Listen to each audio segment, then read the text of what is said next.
Abi çiyaz beyine uğrakın.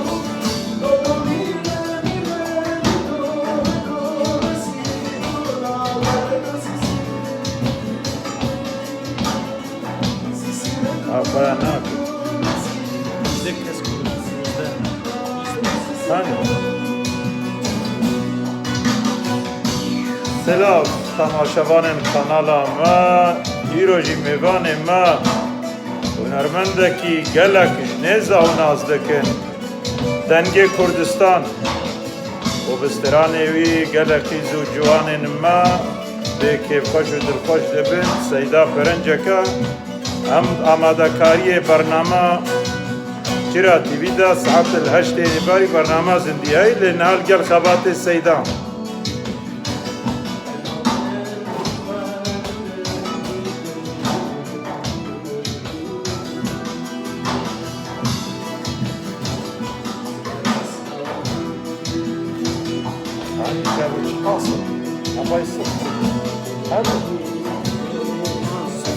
Kestiler ben nervos nabıyor.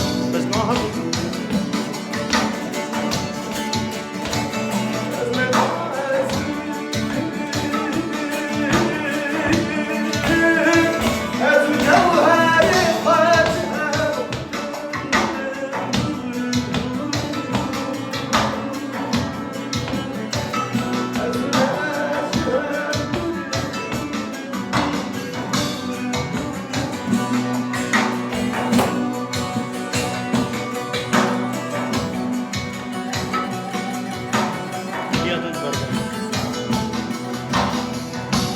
Ayağına kestin ya. Abi iyi ben ne bu ya?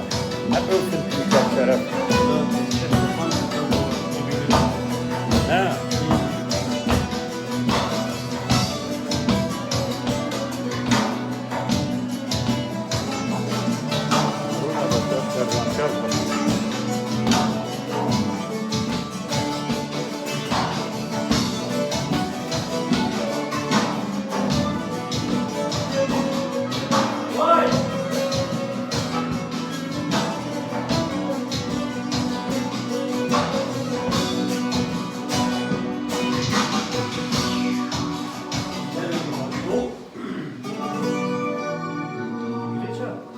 Ha ama gırt çağ tey gırtı.